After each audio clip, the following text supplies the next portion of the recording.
Hey friends, this week on the show, a fascinating discussion with Patrick Callahan, director of the Newman Institute for Catholic Thought and Culture at the University of Nebraska-Lincoln, to talk about how Catholics can stay Catholic and dig deeper into their Catholic faith in those pivotal college and university years. It's a fascinating, thoughtful, and very in-depth conversation about how that happens, why that happens, and how we as average Catholics, in lay people, in the seats, parishioners, in dioceses, can help people to grow in their faith as young Catholics, and to foster that faith, and to continue to dig deeper in their Catholic faith as they get older and face challenges in what seems like sometimes a hostile environment in the university or college campus. We dig into that too, and I asked Patrick that question about, is this really a hostile environment, and how do we understand this, and how do we process and understand conversions, deconversions, people who are leaving the faith, and those that are successful in digging deeper, make sense of all that and make that work. Make Catholics become more Catholic, not lose their faith in college and university. It's a fantastic conversation. I hope you enjoy. Please subscribe, hit the bell, do all those fun things, and share this video with people that you think might need to hear this. And thanks for watching. Hey friends, welcome back to the show. Thanks for watching. Thank you for listening. If you're listening on podcast, please leave a rating or review on Apple Podcasts or on Spotify. If you can, that helps to push the podcast out to new listeners and expand our reach and the mission of this thing here. If you're watching on YouTube, thanks for watching. We're obviously on podcast as well, but subscribe to our YouTube channel if you can. Hit the bell, do all those fun things. Leave some comments. Love hearing from you. It's always a good time. And thanks for watching. I'm joined this week by Patrick Callahan. He is director of the Newman Institute for Catholic Thought and Culture, as well as assistant professor of English and Humanities at St. Gregory the Great Seminary. His undergraduate work at the University of Dallas and his graduate work at Fordham University in classical philology. He lives with his wife, Elise, and their 5 children in Lincoln, Nebraska. And he's my guest after a long time of waiting. It's been a while, Patrick. I've been chasing you for a long time, so I'm glad to have you now. Thanks for being here. I'm glad to be here. Welcome to the show. It's been fun trying to get this thing to work. I'm glad that you're finally here. Who knows what can go wrong next? I don't know. We were sick. You had some things. It's been back and forth for a bit, so I'm glad we're both relatively okay. We're here. It's going. So let's see how long we can last for. Well, we're both, we have young families, and mine's right upstairs. So if, I could get called out at any minute. Yeah. Mine's also upstairs. So let's keep our fingers crossed and see how it goes. First of all, I want you to tell us a bit more about the Newman Institute, so we know what's going on. Lay some foundation for what you do there. Tell us kind of what you do and where you do it, basically. To begin, I want to start there if we can. Well, it's kind of a strange beast. So we're familiar with Newman Centers. They're across the country. There's about 2,000 in the United States, largely providing, sacraments and formation to our college students. And that's not always the case of how it used to be. There used to be Newman clubs. Newman clubs that started out in late 1870s and then the 1880s and continuing on were just that. Students would gather together. Early people like trying to think, Hilaire Belloc, G.K. Chesterton, Evelyn Waugh would come together and they would present papers, not just as adults, but also undergraduates. And they'd meet back and forth, and they'd just go to whatever church happened to be around the area. And it was largely about adding Catholic formation and intellectual life into the college campus. So the Newman Institute started in 2015 under a board formed by Bishop James Conley. And that was overseen by a number of academics and people who had been in campus ministry for a number of years. And we kind of went to the drawing board and said, okay, what's missing here? We have a lot of great things. The Newman Center at the University of Nebraska-Lincoln, it's fantastic. We have about 25,000 undergraduates. We have over 2,000 undergraduates who come to Mass every Sunday. So, we're larger than most small Catholic colleges. And we have focus here, and we have great groups. We have a large focus presence on campus, Bible studies. That's been happening from the earliest days of focus. I believe we were the second or the third campus. So our pastor, sorry there. That's why I got the tea. So our pastor, Father Robert Mattia, been here for 25 years, was one of the first people to call Curtis Martin up on the road and say, hey, can you guys get in here? And got on the ground floor. And that's been phenomenal, the number of vocations and other stories that come out of that. And then Bishop Conley formed this board 7 years ago to, well, 6.5, to kind of look at what we could do here to take things to the next level, to sort of fulfill a vision of Catholic formation, intellectually, morally, liturgically, spiritually, at the Newman Center. And out of that was born the Newman Institute for Catholic Thought and Culture. So the idea there is that it's a collaboration between St. Gregory the Great Seminary. So I don't think it's visible here, but I'm wearing my St. Gregory's apparel today. So under the auspices of St. Gregory the Great Seminary, I operate, but I have offices and I teach classes for credit, and we have non-credit classes. They're all taught at the Newman Center for UNL students. And then in collaboration with my colleagues at the seminary, I'll go teach a little Greek over there. They come teach a little philosophy for me. So it's kind of one of these things where we have an existing faculty of Catholics at the seminary who can come in and supplement what I do. So I'm kind of a humanities guy. My training's in Latin and Greek and great books. And, we have some phenomenal moral philosophers at the seminary. We have, a ton of other resources there. So we're able to bring in all these other faculty and, additional faculty from the region and kind of give students at UNL a Catholic education while at a state school. So you have the pricing of a state school, you have the conveniences of a state school in terms of numbers of majors and the minors and everything else like that. But then you can also get a Catholic education. And that's the key thing that not many Newman Centers undertake. It's a very rare thing. There's a few of us who've been trying to do it. Most offer non-credit options. A few offer for-credit options. Most of them focus on theology. And Bishop James Conley, who started this, his heart coming out of the Integrated Humanities program in the 1970s, where he was a student and then converted into the faith, saw that Catholicism is not just about studying theology in college, that theology has to integrate with all the other disciplines, that you need to see the connections. I mean, it's the reason why seminarians in their first 4 years of college don't study theology. They start with philosophy, right? There has to be the groundwork here that lays the good ground, the good soil for the faith. So it's not just about teaching theology. It's about memorizing poetry, going out and seeing the stars. So many other things that are part of the larger activities of the Newman Institute. So it's hard to describe. It's very busy, but I'm at the end of the semester, so I feel grateful now.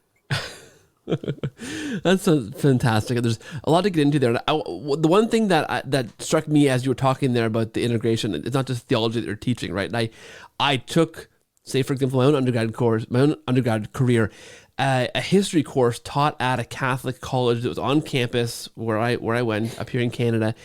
But it was just that. It was just history. It was so isolated. And thinking back now, I thought, what an opportunity that was missed to actually teach that from, say, a Catholic perspective or integrate Catholic thought into this course at a Catholic college on campus there, which seems like what you're doing there, right? This is things from a Catholic perspective, not just Catholic courses taught in isolation, or just in my case, a history course taught at a Catholic school, but isolated from all kind of Catholic thought.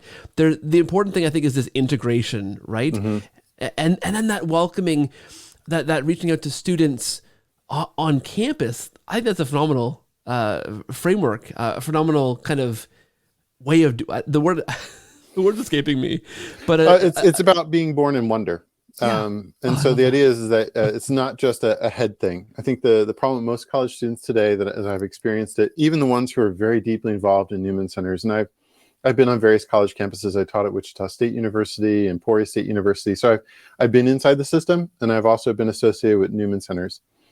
And now I'm kind of living, both lives of being a faculty member at St. Gregory the Great Seminary, which is an academic institution, but also, having offices in the Newman Center and dealing with the Newman Center students. And the thing that I would say is characteristic is that there's this heart-head dichotomy between I go to the chapel, I go to daily mass, I'm into my Bible study, and Jesus is where my heart is, but then I'm doing my graphic design or my speech pathology major or my ag science or whatever major it is.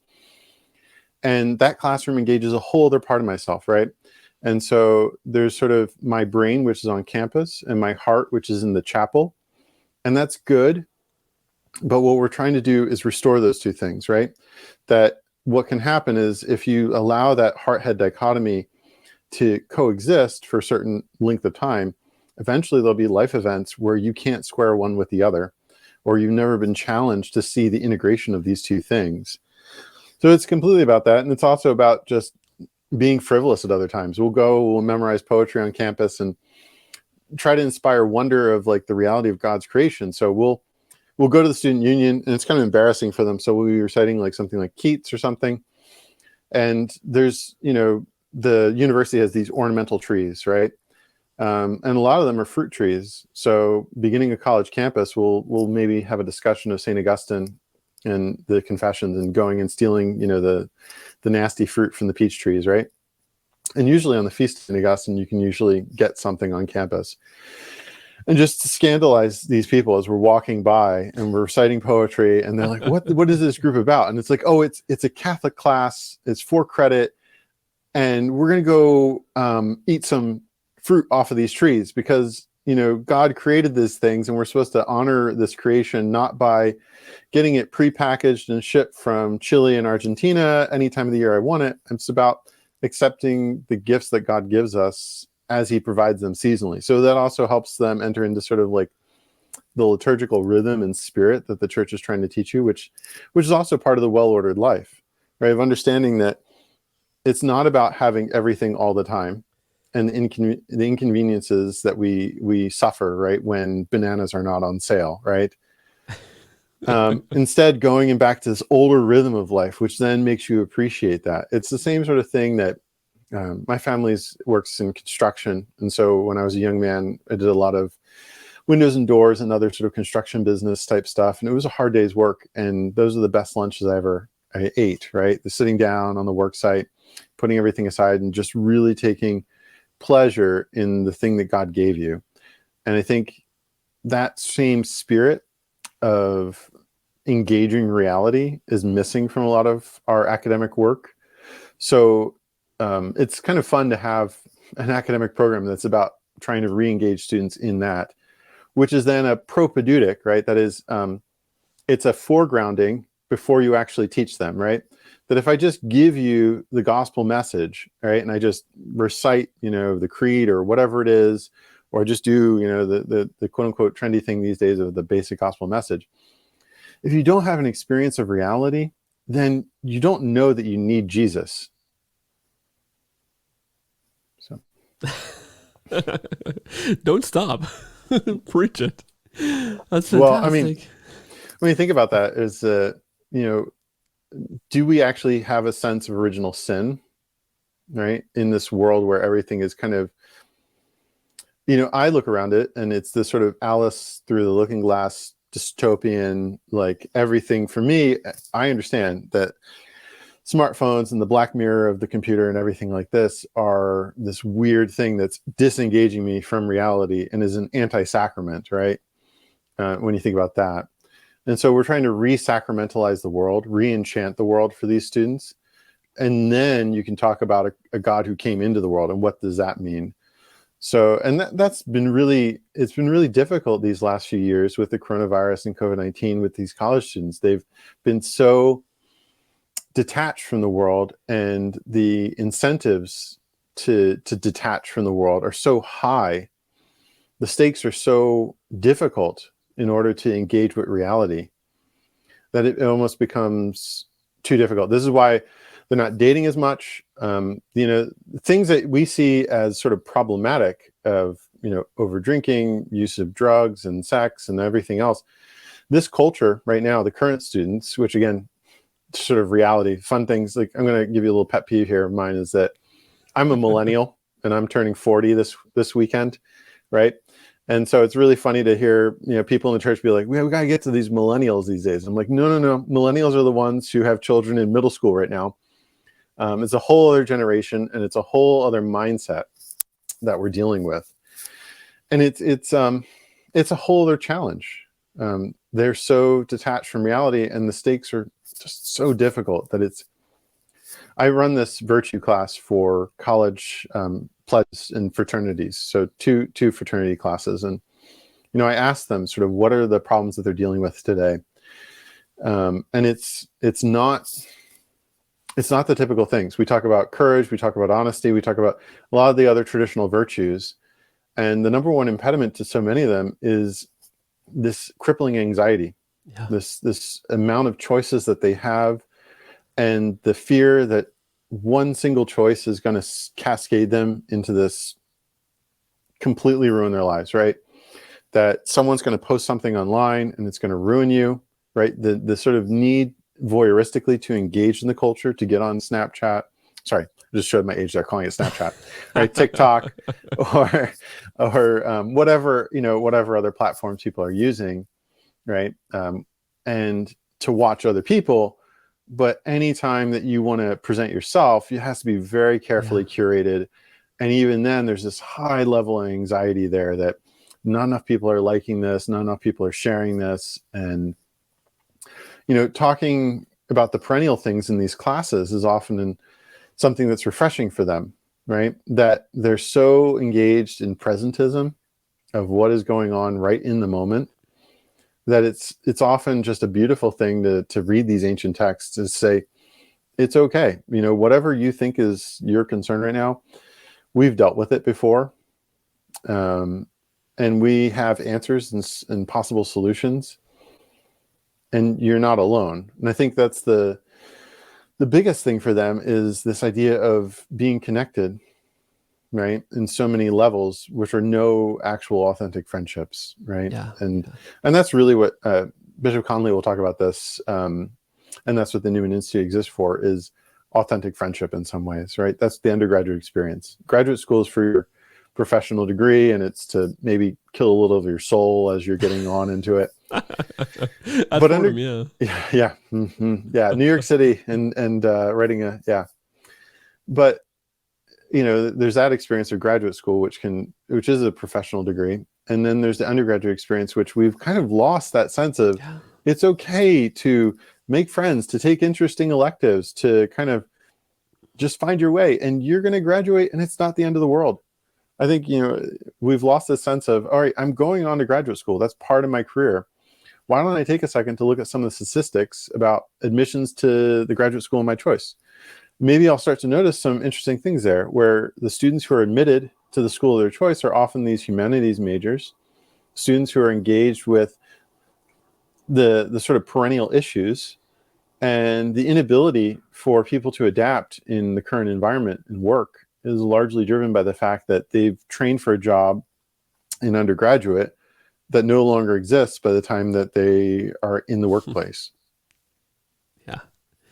There's a lot of minutes I want to talk to you about. I think I want to begin with the idea that so for me, my experience in undergrad was fantastic in terms of my faith life, right? I became Catholic after university, so I'm a convert, became Christian in high school, evangelical, went off to university and found an amazing evangelical, non-denominational student church on campus and a vibrant ministry there. Got plugged in there, met my wife there, all our friends there, built a community there, and it was amazing. It was awesome. Mm-hmm. So my experience in undergrad, my faith life in undergrad just exploded. It took off. And I began asking Catholic questions around that time. And I became Catholic a while after that. But for me, that was an awesome experience in college and university in terms of my faith life. There's a lot there for me. I found an awesome church with friends and an awesome mm-hmm. community. But this is where so many people, and you know this, begin to ask questions of their faith they've never asked before, be challenged in ways they haven't been challenged before. And the statistics, I think, bear out the fact that, right, so many people lose or leave their faith in college. Right. And this is a larger issue in the church today. Sorry if you had more to say. No, my hand, that was the end of my, I should have had more to say, but just my brain just stopped there. It's beautiful to hear your experience, because that is kind of what Newman centers can be like, right? There's two aspects. There's the sort of intellectual formation that can happen there, but it has to take place in this larger context of what you're describing is, a larger school where, in order to feel connected, just like in the Oxford system that John Henry Newman knew, You have to have your smaller college, right? You have to have your smaller cohort of friends. And finding that in the Newman Center, right, that's gold, right? That's something that's great. The difficulty today, I think, in most Newman Centers, of course, is that friendship is not one that's based on the studies, right? And so losing that as the common connection loses it as a university cohort and loses that college atmosphere, right? But that's something else aside. When you're talking about the problem today and losing the faith, I would say the greatest danger that we have is that our students are inoculated to the faith when they're in K through 12 Catholic education, or in CCD or whatever it is that they get, right? That is the principle of inoculation. They've received just enough that they don't actually fall sick with it, right? They've received enough that they've built up sort of a routine of defenses that are able to block that from ever being heard, right? And so nothing about the virus, which is the faith, right? Sorry, this is an unfriendly metaphor in some ways. But the idea is that we want people to catch the faith, right? We want it to, quote unquote, go viral.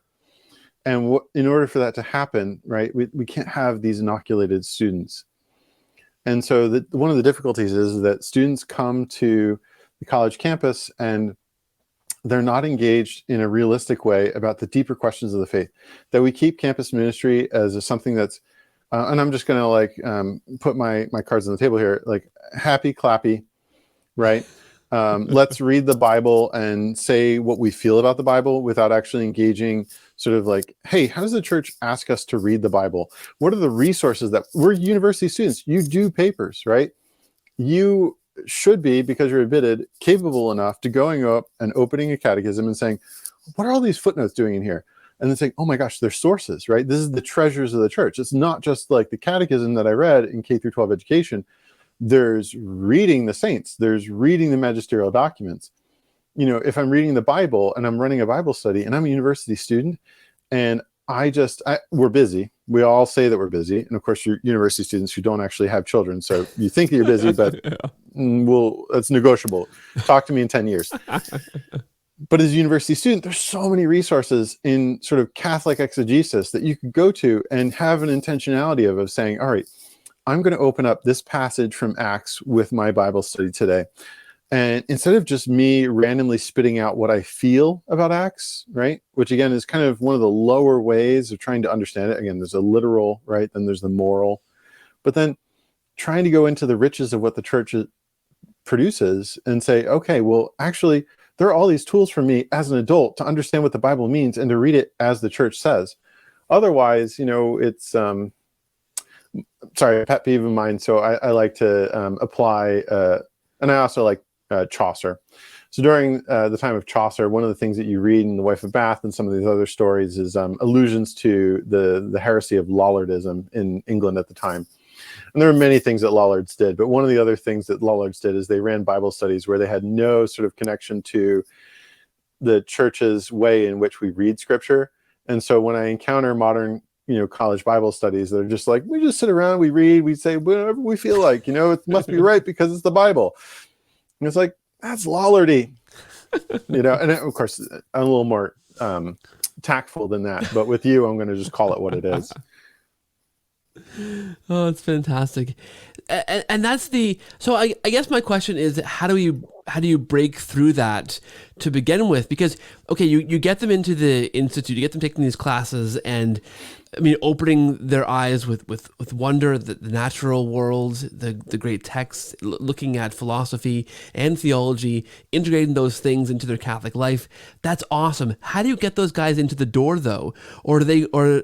Because you're talking about, right, these people who come, these students who come inoculated. I love that, the weird metaphor you've laid out there. I like it. It's good. It's not mine. It's a good friend of mine, Father Steve Bissot. He's the rector of the Pontifical Josephinum College, and I stole it from him. Okay. Well, credit where credit is due. I appreciate that. I'm sure he does too. How do you get them from there to begin thinking deeply though, like that? Because this seems like the problem to me. For me, in my case, right, I plugged into a group and that was the relationship that built from there, and then good solid teaching. I mean, we were Protestants. We had those Bible studies as you described, right? And I was the guy who, in the later end of that, began to bring these church fathers' commentaries with me to the Bible study. And everyone's going, and You're talking doomed. about You're doomed at that point, the different ways of reading scripture, and everyone's kind of going, "What? Who's this guy? And this is what it means." And they're like, "No, look at this." So that was the beginning of the end for me. But how do you get them? How do you get students past that? I'm leaving the faith because I know enough to not really care to think too deeply about it, to actually digging into it. Is that the $1 million question? Is that like what everyone's people like to pretend it's the $1 million question, and people like to sell you programs that say that there's a solution to the $1 million question. The truth is, where at least I come from is more the Socratic mindset of understanding that I'm not teaching a program, right? I have human beings that are in front of me, and I have souls that need to be saved and minds that need to be enlightened. And so each one's particular. There's sort of methods and tactics, and there's different ways, and there's, sort of broader nets that we can cast. So Catholic News Agency just picked up an article about our Catholicism 101 class. And about half of the students in that class aren't Catholic. Some of them are Catholic, and some of them in RCIA, right? And for that, how did we get them in? We said, okay, what do people come to, right? People come to food, right? And just sort of like meeting that base need as a college student. And so instead of just throwing crummy pizza, right, and some bagels and other sort of like fare, on Sunday nights, we'll come and we'll make just this wonderful dinner. And we'll say, all right, if you're going to Mass, you come to the dinner afterwards. If you're not going to Mass, that's okay. Here's dinner, right? And you might stay, and you might go to class after dinner. And then after that class, there's a Mass again, right? And again, the class is very conveniently an hour long, which then holds the fast, right? And then we had this amazing thing happen where we had all these students, Catholic and not Catholic, who were coming to these classes. We had over 110. We went from not having anything to that, and it was beautiful. And we're just handing out catechisms left and right, which was also great because then the next week or two, I was walking around campus, going to the library or something like that, and I'm seeing big blue catechism, and I see the stamp of the Newman Institute on it. I'm like, this is great. That reaches some people, and some people are curious about the faith, right? And we have a great instructor for that class, Max Chapman. He's been a focus missionary for many years, and he's part of Varsity Catholic. So he's a man that people can look up to and respect, right? He was a football player in college. He has a wonderful wife and kids. And it's about building relationships. And he had existing relationships there at the Newman Center already. And then students inviting them and changing their mindset of, hey, it's not just about you. It's like, who are you going to bring next week? And that was the great thing of seeing, like, okay, the initial signups. And then once you gave them something that wasn't just like empty calories, that we're going to engage with real questions and a real level.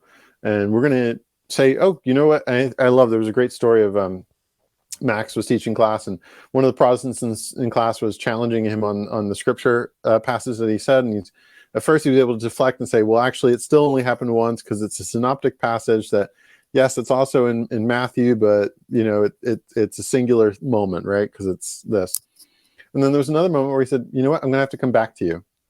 And that honesty, that authenticity of saying, I don't know the answer right now off the top of my head. I'm not a car salesman here with the faith, right? I am engaging in it, and I am going to go pray about what you said. I'm going to go read about what you said, and then we're going to come back and we're going to talk about it. So that appeals to one group of students. There are other groups of students who come in. We do a lot of outdoor adventure stuff. So we'll go out to the Black Hills and Badlands, and we'll go camping and hiking and climbing mountains. And it's just the beauty of doing a Lectio Divina, right? So taking the beginning passages of Genesis and reading it on top of a mountain, right? And looking over creation.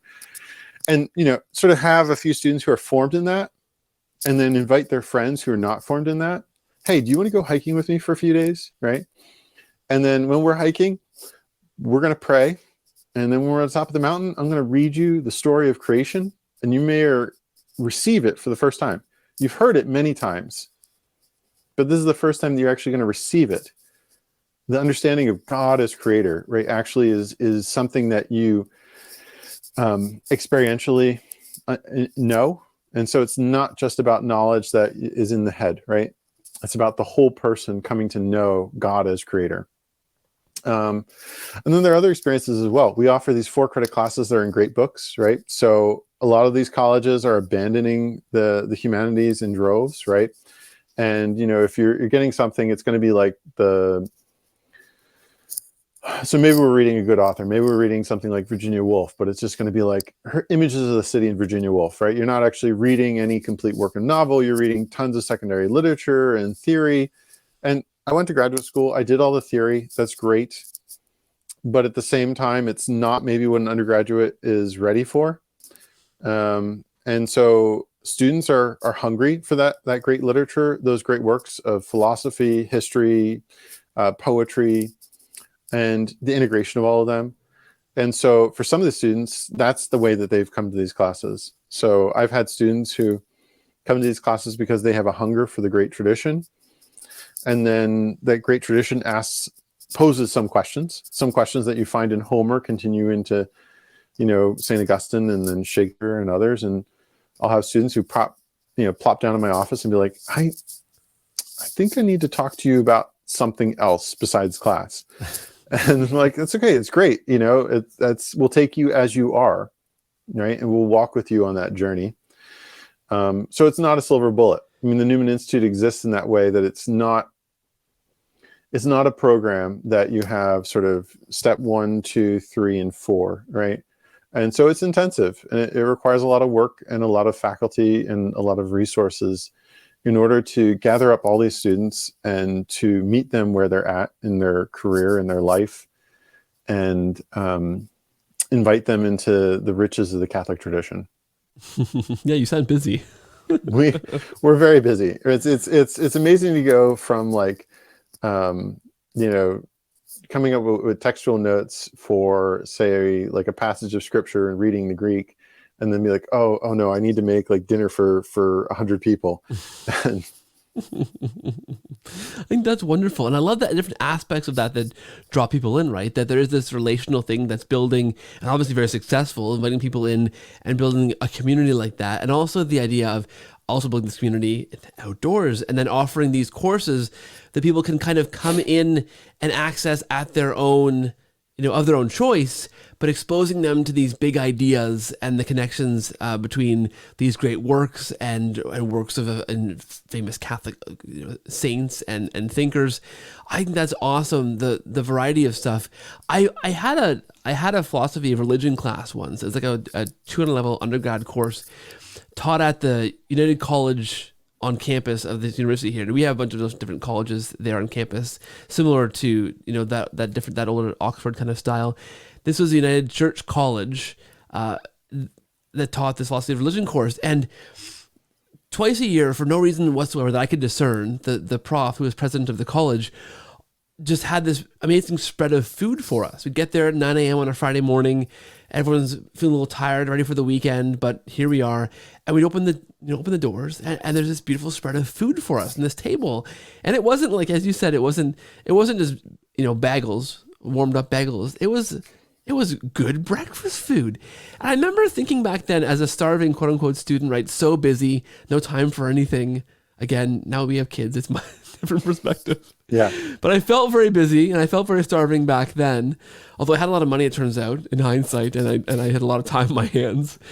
But you walk in there, and okay, the topic is, say, the problem of evil, or the topic is sin or suffering or something. And also here's this spread of amazing food. And so for me, that experience was this amazing experience of being literally fed physically, this community that had been building in this class together, and this teaching that really got you thinking deeply about the subject of faith and religion, and incorporating these great texts, as this prof did, to examine this through the lens. That for me was like, yes, this is something done really well that's going to draw people in. As you talk, I'm thinking of this experience of mine, and what I think is that how that still really resonates for me all these many years later. I still think of that, and I think there's something right about that. And what you're describing here, there's something right about this that's lasting, right? Not a program that's just very, here and then gone in 5 years. What you're building is going to actually reach people and change lives, right? Yeah, and that's the beautiful thing, having done something like this for the last 8 years, is that going to the weddings of students, seeing them, have kids, and still being able to talk to them and just follow along with their lives. That's, man is a political animal. Oftentimes today, we tend to sort of put that in the corner of politics as it is conceived today. But even what you're talking about there, food is meant to be part of the nature of our political nature, right? It's not meant to be something that we just consume alone in a car, drop through the fast food lane, right? Eat my whatever garbage food and then throw it out, right? Food is meant to be enjoyed together in person. And I'm sure you as a husband and father experience that as well, in terms of the insistence of like, let's sit down on the table and let's talk about our day. Let's talk about these things. And it's not just about eating the food as fast as you can, right? It's about the political nature of that. And, if you don't think that's important, just look at, how God has structured the heart of the liturgy, right? In the Mass, that you're bringing the people here together, right? To feed them. So we like to say, in terms of political animal that human beings are, that the Newman Institute feeds your mind, feeds your body, feeds your soul, right? So all those things are necessary for an integrated person, right? And we ignore the integrity of that to, I don't know what to say here. If you ignore that, right, then you become a program, you become a movement, right? And you start seeing people as numbers, right? That it's not about my students anymore. It's not about Joseph. It's not about Mary, right? It's not about, sorry, those are names of two actual students, but also what was that great quote from the basketball coach, right? Did you see the royal family, right? You mean Mary, Joseph, and Jesus, right? And anyway, the only royal family that matters, right? That's good. Yeah, so you gotta take this holistic approach to all of it. Yeah. I think that's fantastic. Now, the impression that I think a lot of people have and get, and my wife worked on campus administration for a number of years, and so I have also her perspective that's often shared around the dinner table. We hear all kinds of stories that the campus, wherever you are, I think regardless of where you are, is a very liberalizing thing. It's very much post-religion, post-faith, post-thinking of those kinds of things. It's very secular.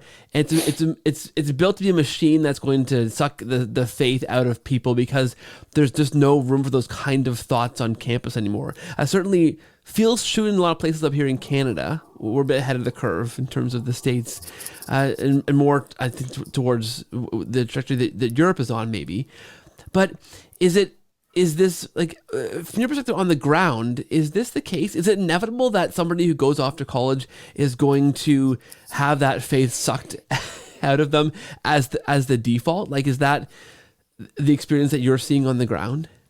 No, not at all. I think that's just sort of a false impression, right? A lot of people are already coming with that perspective, and it's reinforcing these things. Yeah. I think there are challenges today especially in terms of recruiting faculty. There's just a sort of weird dichotomy that I kind of run across sometimes, or not a false dichotomy, what do I want to say? An imagined antagonism between faculty and students, right? As if faculty, weren't also, just on the national average, 20% being Catholic, right? So those people also fall under the scope of, potential friends, right? And if you just treat them, and sort of score easy points at the Newman Center of like, okay, come to the Newman Center. It's not this liberal monstrosity that the university is, right? With all the, we know the sort of things that are being, sort of imagined to be proclaimed there, right? And, as someone on the other side who's been a faculty member, right, in a philosophy department and other places as well inside the university system, I'm saying it's largely imagined, right? It's largely tame, right? In terms of like, no one's proselytizing one way or another, right? People are just trying to, the same way that students are complaining about, professors as if they're the weather, like, oh gosh, did did Krebs give you a quiz the other day? Yeah, it just blew in like a weather system, right? Just this pop quiz, right? And students love to complain about that, and we get that. Because you got to complain about faculty because they all do weird things, right? We kind of had that idea of when I went to graduate school, it was like, when you finish graduate school, that's where, like, before you go to teach, they give you a hat and you got to pick like one weird verbal tick and one sort of like physical anomaly. You walk with a cane, maybe a monocle or something like that. And I say as faculty too, I mean, most of the effort is not sort of directed at like sort of trying to corrupt the souls of the youth, right? Most of the time is just trying to get a decent essay that's not AI generated out of them.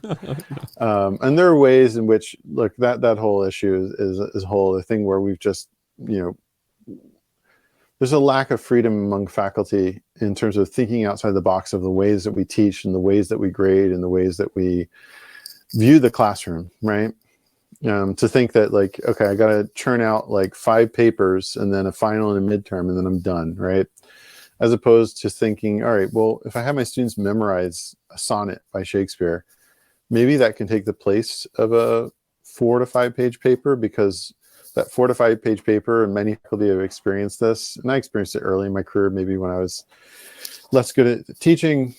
You grade the paper and then the paper gets thrown out, right? And the student never thinks about it again. You have them memorize a sonnet, and the act of memorization, they have to kind of like hold it and think about it. And it's like a pearl, right, that you polished, and you challenge them, say, okay, at the end of the semester, in addition to the final, you're also going to come and you're going to recite this poetry that you've been memorizing. So it's not just like memorize it for today and then it's done. You got to keep it over the whole extent of months. And then we'll have a conversation about that poem, right? And say, what does that make you think? And sorry, to return to the original part of the question, was that I don't think these faculty are out to corrupt people, right? They're very few and far between. And most of us are just trying to do a decent job.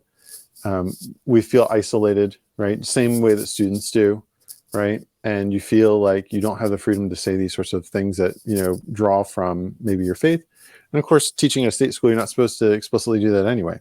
And wonderful moments that I've had teaching philosophy and just, engaging with the thoughts of philosophers on a genuine, basis of saying, all right, let's give Bentham and Mills and Hume and Smith like the absolute like treatment of what they thought, right?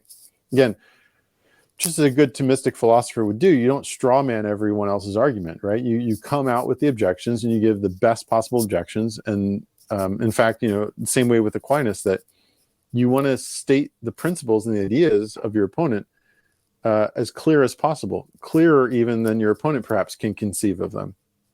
And just coming out and having students come to me and be like, this is after a semester once, and I wasn't going to teach the student again. He was like, I understand kind of what's going on here, but I don't like you atheist professors, preaching this. And I said, oh, well, you misunderstood what I was doing there. I was giving, the argument its due. Let's go grab a coffee. Let's talk about what you believe. And then I'm going to tell you a few things that might surprise you about what I believe.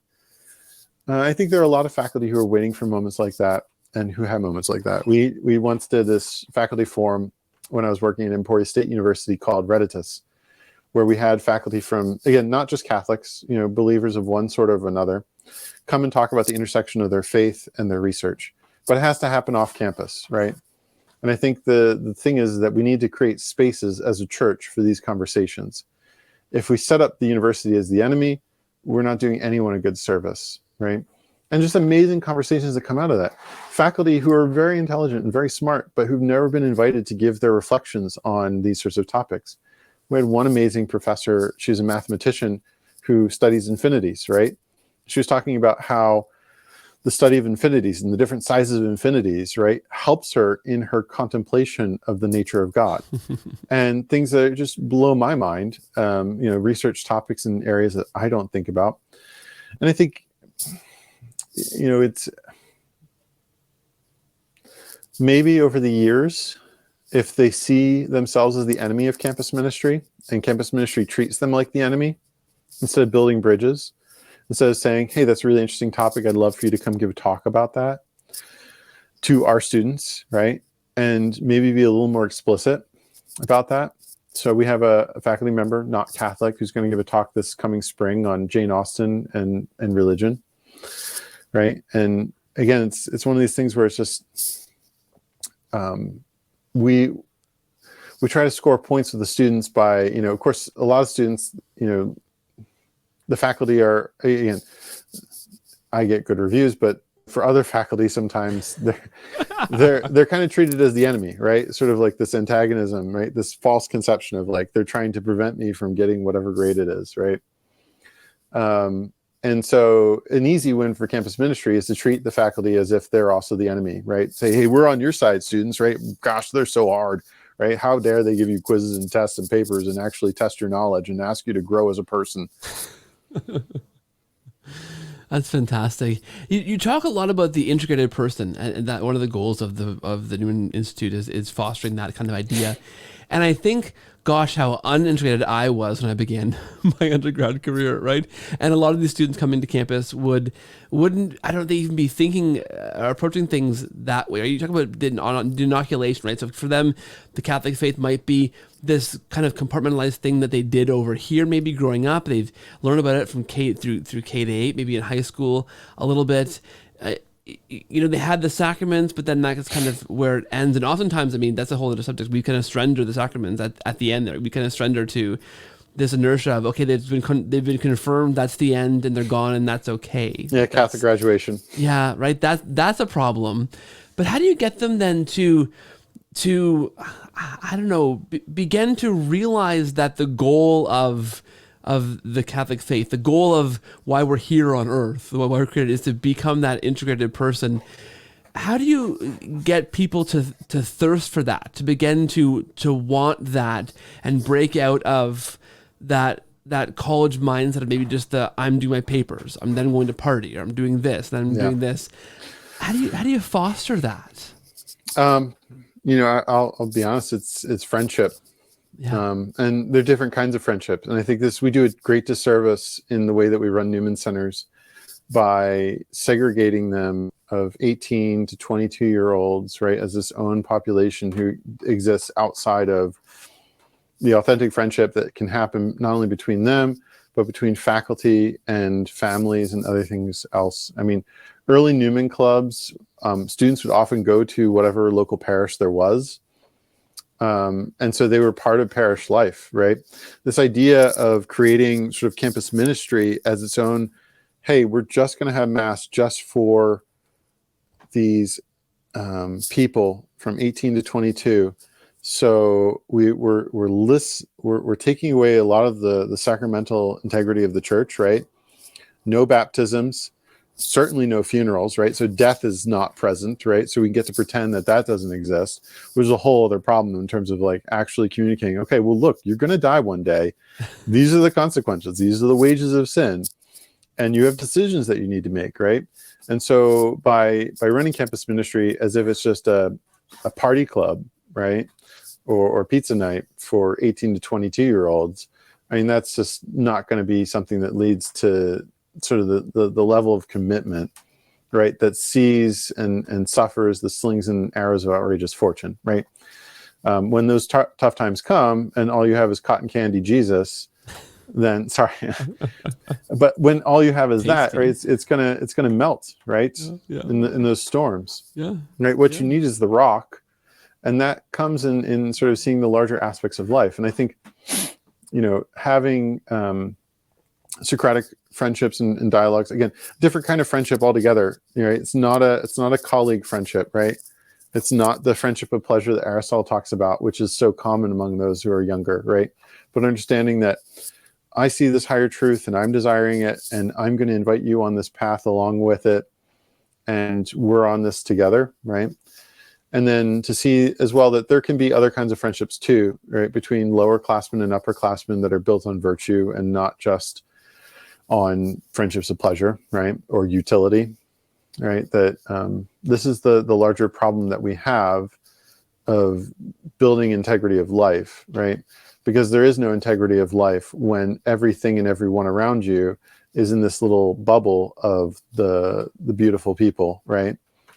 And of course, there's some people who largely feel marginalized when it becomes that, right? That what ends up happening is you get cliques and clubs, and what you're looking for oftentimes are those people who are aware of the fact that this is not always going to last, that you're going to get older, that you're going to die, that you could die tomorrow, even when you're 18, right? That this sort of integrity of life, of understanding the larger picture, has to be confronted sometime or another. And then you can postpone these decisions as much as you want. But what do I want to say? That postponement can only last so long. The time will out. I think that's so interesting because the student church I mentioned before, in my experience, the non-denominational evangelical church that I mentioned that was so formative for me, the pastor there always would say kind of on the side to those of us who kind of worked and volunteered, who were on the inn, that it wasn't really a church because we never had communion. We didn't do weddings and we didn't do baptisms.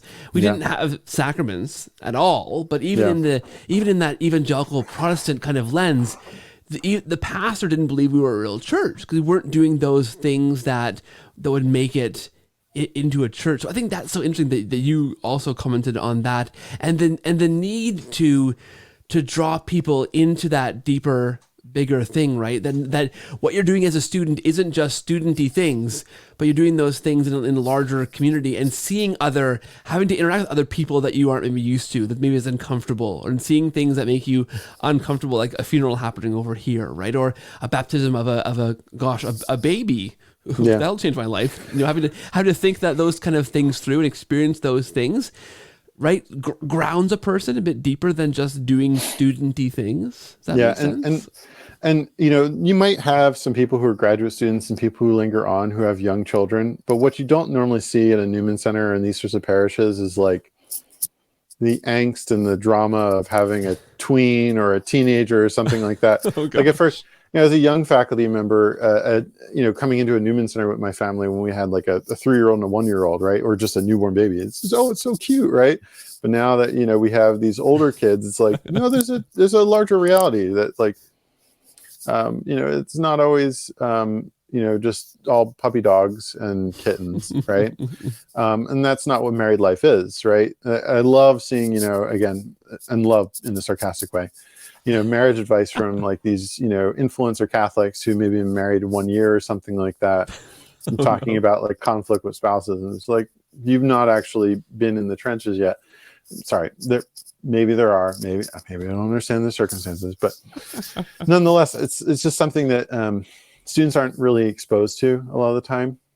They've seen their own family, their own parents, right? And again, so many of them come from broken homes. Yeah. And I think we do a real disadvantage when we don't provide them with relationships and friendships with faculty, staff, parishioners, other people who are maybe some better models of, look, we didn't really practice the faith much when I was a kid, right? So a lot of the things that we do that are quote unquote traditions in my household, right? Right now, if you go upstairs, there's going to be a tree with purple lights on it, right? Because it's Advent, right? That's just us inventing a tradition, right? It's a false tradition. It's ersatz tradition, right? It just tastes like bad, coffee from the 1950s, right? Which is not real coffee. And so there's something of like, I have to start with that because it wasn't given to me. And so I don't have anything else except for what I've read in books. But I think, campus ministry needs to engage the larger person and show them these models, right? And I think we ignore, to the detriment of the fact that so many of them are coming from these broken homes, which lead to the sort of like heart-wrenching questions that are there in the back of their mind, that it's the thing that they put the shell up in front of, right? So there's this veneer of what I post on my social media. There's who I present myself as a person, how I dress and how I come to class. But there's a larger brokenness oftentimes that's going on there. And of course, there's a problem there where if you treat everything as a silver bullet, then you see these broken people as, sort of potential numbers, if not customers, right?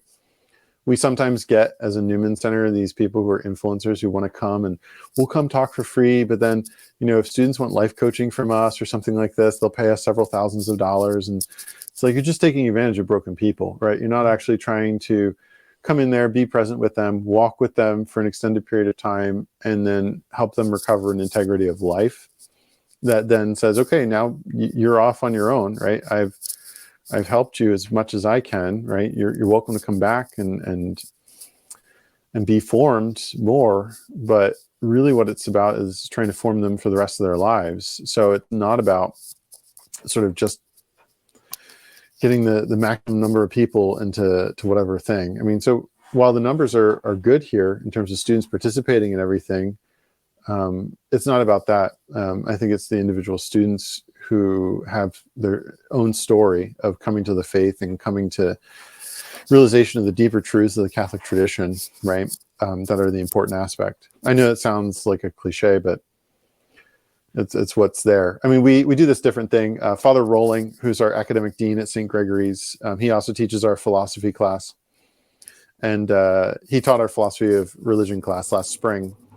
And the thing that we did is this office hours. So instead of normal office hours, we were just sitting in an office. We went and got, coffee, and we did our own pour over coffee, and we baked treats for students. And we said, all right, we're going to just sit here and we're going to make coffee. This is our office hours, right? And, whatever questions that are important to you right now, let's talk about them. So we had there was one student she was in a death and dying class, right? And so she's like coming up and asking questions like, what do you do in your will, right? How do you make, how do you arrange for a funeral, right? Or anything else like this, which are, it's not really classroom conversation, but it's a larger Catholic issue of confronting our mortality, and then at the same time enjoying a good cup of coffee and just being present to people. Yeah. It sounds like to me that kind of a person, and this is maybe true for so many people who are coming through your doors, is just hungry for somebody, a role model, somebody that they can see who's practicing the faith, who's striving to be that integrated person, that authentic Catholic, receiving the sacraments, going to mass, not totally crazy, also kind of interesting and thoughtful, not a one-dimensional Catholic, right?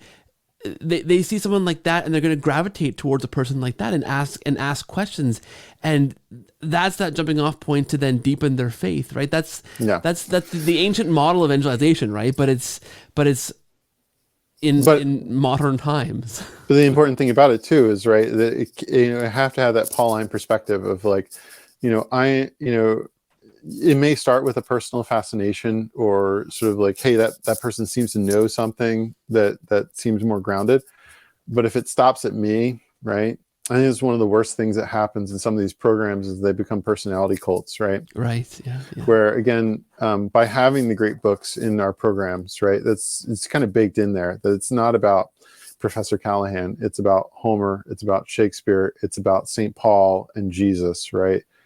That for a while I can walk with you, but ultimately I'm equipping you with the ability to go read these timeless authors, right, who are accessible, much cheaper than your science textbook. I think, these science textbooks these days, right, gosh, like, at least minimum $150, if not $300 or something like that. And then you can go and you can just go online and you can download for free, these wonderful translations of just all the greatest classics, right? And you can go to your local library and you can just pick them up, and I think that's the thing that we're most excited about is when students come at the end of the semester and say, all right, well, now that we've read this, what am I going to read over winter break? What am I going to read over the summer? And that's when I can then point into some of the other great sort of like peripheral Catholic authors, right? Be like, hey, here's The Power and the Glory, right? Go read that. Right, here's some C.S. Lewis, here's some Monsignor Knox, here's some Evelyn Waugh, and then go read that Robert Hugh Benson, and then come back and let's talk about that. And science be damned. No.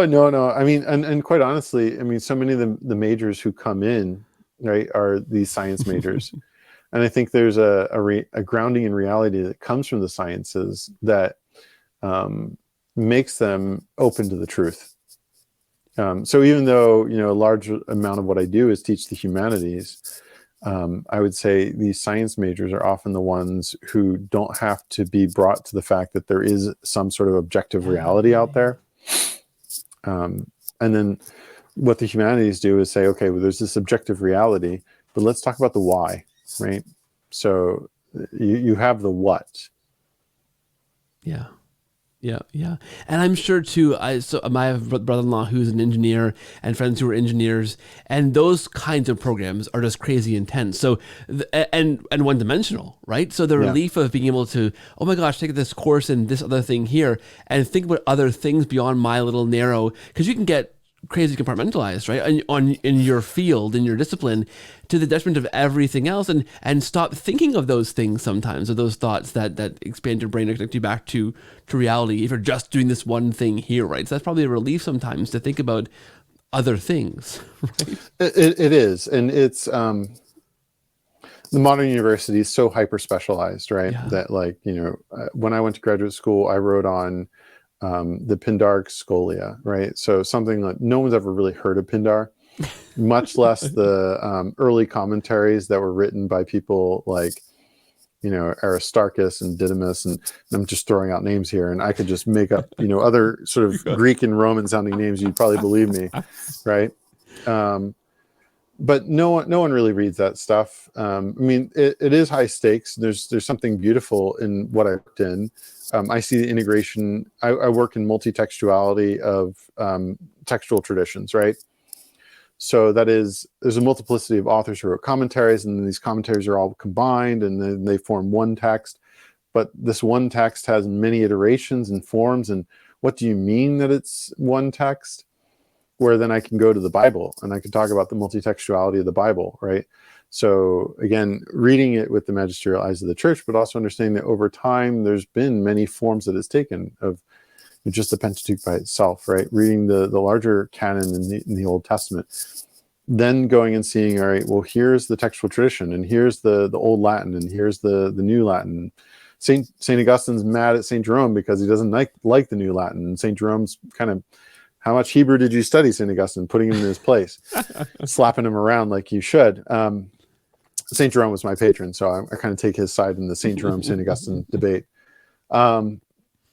But this idea of hyperspecialization can lead to this fear and timidity of speaking into a topic that you're not hyperspecialized in. And so I see that with a lot of faculty. And this is... and again, it's recognizing on a human level, right? There's not something where like they're maliciously being like, yes, let's study this tiny minute detail, right? I only work on this one letter of John Keats, right? And I explore it only through the lens of this one, textual criticism, right? Well, no one sets out life to do that, right? The problem is that a lot of graduate school trains you to feel that you're only qualified to speak on things that have a 75 page bibliography for, right? And so recognizing on a human level that there are these faculty who want to speak about the integration of, what if I talked about, these astrophysics and Dante together, right? But then feeling that the modern university doesn't allow them to do that. Well, the Newman Center, right? And these sorts of things, they're poised to do that, right? No one's going to come and, strike you down from the faculty list because you gave a talk at a Newman Center. No one's paying attention to that on the faculty, right? Who is paying attention to it? The students who are then also in classes that are across all these various disciplines. And so when they can see the interconnectivity between the various disciplines through faculty who model that at Newman Centers, then it just opens up college for them. And of course, this is all presuming, there's far and few between Newman Centers who sort of try to engage the intellectual life, right, in an authentic way, with the 4-credit and non-4-credit classes or any sort of intellectual training. I think this is the biggest challenge that we face in Newman Centers, is that we invest so much time and energy and money in K through 12 Catholic education, which we'll leave that aside. My kids go to Catholic school, but at the same time, we'll also acknowledge that, with something like 98% of Catholic college students don't go to an authentically Catholic college. If you want to encompass, all Catholic colleges, then you have something closer to like 92% don't go to Catholic college, right? So if 92% of Catholic college students don't go to Catholic colleges, and then we run these 2,000 Newman centers, right? These campus ministries, and we invest all this time and energy and money on this physical plant of Newman centers, when all you really need to do is bring in a few Catholic faculty or identify Catholic faculty who can help lead these discussions. Go back to the earlier model in the 19th and early 20th century of the Newman Club, where students are encouraged to share their intellectual work. And sorry, I got a phone call coming in here. Sorry to do that to you. No worries. I've got a good editor. It's a, I don't know where that was. So it's probably my children's school canceling school for tomorrow because of the weather. Because it's very cold here in Lincoln. Yeah. So sorry. So as I was saying, we have about 92, in a generous sense, of Catholic college students aren't in Catholic colleges. And the question is, what are we going to do about it? How are we going to give them that vision? And I think something like the Newman Institute is there. There's a few other places that exist across the country. You have Lumen Christi in Chicago. You have the Collegium Institute in the University of Pennsylvania.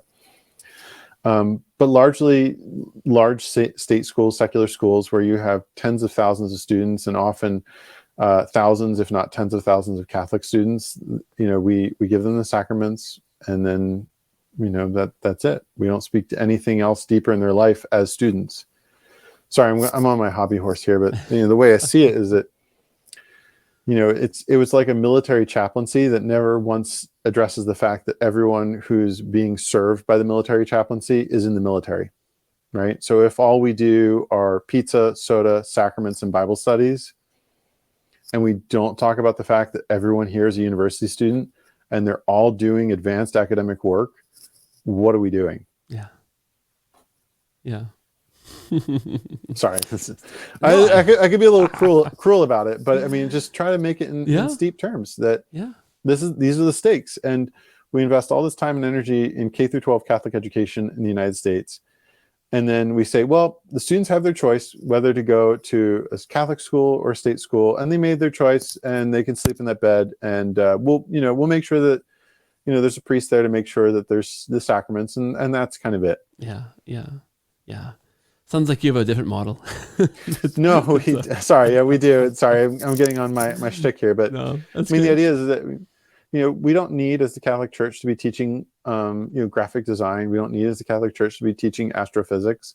What we need are a few university faculty, even just one, right, who can be that voice, who talks into, for students, the integration of all the different models of learning, and then talks about how the faith is that center, right, that holds, that makes sense of all these other aspects, right? Go and read St. John Henry Newman's The Idea of a University. You'll see the centrality of religion and theology to university life. And it takes very little to actually offer that, to propose that to students. And yet we don't do that. Yeah. I like your hobby horse. It's a good one. Yeah. It's a good one. That's awesome. Listen, this has been an awesome chat. I think a really, really good conversation. Hopefully listeners enjoy it. I've enjoyed having it. And if not, well, I'm sorry. It's my show. So I've enjoyed talking to you, Patrick. Well, it's been a pleasure too. It's been great. If people want to know more about the Newman Institute or this model or the programs that you're offering, if people are listening, who I know they are, who run things on campuses, who want to know how they can begin to deepen those things, just deepen those things, where do you want to point them towards for more information to learn more? So they can go to newmaninstitute.com to find out about the Newman Institute itself, right? And alternatively as well, there's the In Lumine network, which has been started up by Lumen Christi and a few other of these intellectual institutes, on Catholic intellectual institutes on colleges. That's this larger growing movement.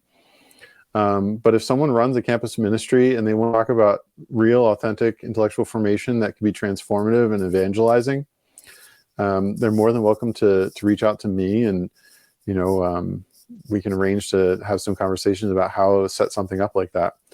I think we're one college. We're a rather large college, University of Nebraska-Lincoln. But there's all these other tens of thousands, in fact, 16 million Catholic college students who need something like this. And I'm happy to talk with people about how to set up shop. It doesn't take much to make this happen. That's fantastic. That's awesome. Well, thank you, Patrick, for being on the show, for being here today. Yeah, thank you for having me. It's been great. I want to say God bless you and the work you're doing for the church. That's awesome stuff. And thanks for being here. Thanks for finally making it. Our scheduling mishaps. Who knew it'd work out so well? So thanks so much for being here. All right. Well, thank you and God bless. Thank you. You too.